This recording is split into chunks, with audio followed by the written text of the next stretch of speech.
Mystery of exotic infectious disease traced to aromatherapy room spray. They all were infected with a bacteria known as Burkholderia pseudomallei, and the disease it causes is called melioidosis, marked by nonspecific symptoms such as cough and shortness of breath, weakness, fatigue and nausea.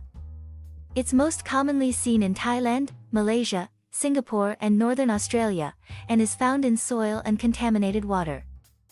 It's not expected in Middle America, and certainly not in a lavender-scented aromatherapy spray with gemstones. Usually, when Americans are diagnosed with melioidosis, it's associated with travel. But these cases popped up in the middle of a pandemic, when international travel was virtually non-existent. And none of the affected families had traveled. The U.S. Centers for Disease Control and Prevention issued a heat alert last June, when the 3 cases in Kansas, Minnesota and Texas were linked. By the time they found the source this month, it had made 4 people sick and killed 2 of them. Cold trails and fishing expeditions. The trail had gone cold in Kansas, said CDC epidemiologist Dr. Jennifer McQuiston, who helped lead the investigation. The CDC worked with the state health departments to try to figure out how the people had become infected with such an unusual bug. Then in July, a patient died of melioidosis in Georgia. Genetic testing linked it to the other 3 cases. The CDC teams doubled down on their searches, going through all the products they could find that might possibly be a source of the bacteria. Even so, there was no smoking gun. They had tested several hundred specimens and it looked like it was coming to a dead end, McQuiston said. In a last-ditch effort, they went back to the home of the last patient for another look earlier this month. And in that particular second search, they collected a specimen from an air freshener bottle that had not been collected the first time around, and this week that we got a positive PCR results out of that air freshener bottle for Burkholderia pseudomallei, McQuiston said. There, they found it. Better Homes and Gardens lavender and chamomile essential oil infused aromatherapy room spray with gemstones. The product had been manufactured in India and sold at Walmart. Walmart recalled the product Friday.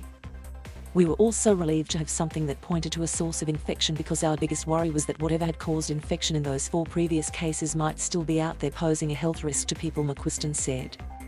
That's why we thought it was so important to go out quickly with this information, even though we're still waiting on the sequence confirmation results showing that what came from the bottle matched the patient from Georgia.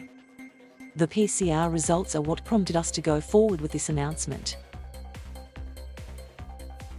The CDC has been able to link the strain of bacteria to the patients in Texas, Kansas and Minnesota. So we've got a connected to B connected to C, and the sequence results will help us connect it to C, McQuiston said. Healing gemstones, it's not clear which ingredient in the spray may be the contaminant. It might the gemstones, however. Rocks are collected from the environment and there's bacteria in the environment, so if the rocks weren't sterilized before they went in, that's a possibility, McQuiston said. The other thing is the possibility that another component was contaminated and the rocks made a little microenvironment in that bottle for the bacteria to grow in, she added. So the significance of the rocks we don't really know yet, but having rocks in a fragrance bottle is definitely unusual. So that's something I think we're interested in looking at. The same manufacturer made other scents using gemstones that the CDC will be examining, McQuiston said. It's also not clear how people might get infected by a spray. It doesn't necessarily appear as if the victims breathed it in. Now investigators will go back to see if the patient in Texas might have purchased the same brand of spray.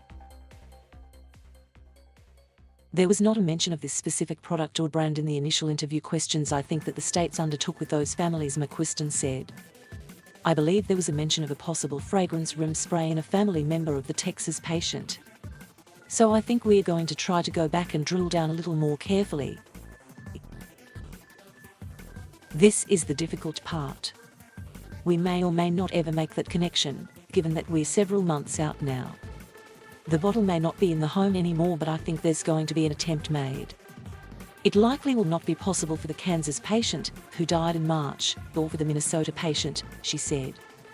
But I will say we've heard that both of those individuals had a history of using scented products or essential oil-type products, so I think that you can imagine the possibility of that link is there. CDC epidemiologists are often called disease detectives, and this is an example of why. You weigh the excitement of being able to put the pieces of this puzzle together with Really, the horrific knowledge that 2 people died and 4 families were dramatically impacted by this, McQuiston said. And I really think the knowledge of how serious this was is what drove our scientists to work so hard to try to solve this mystery.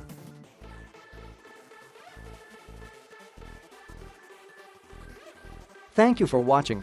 Please subscribe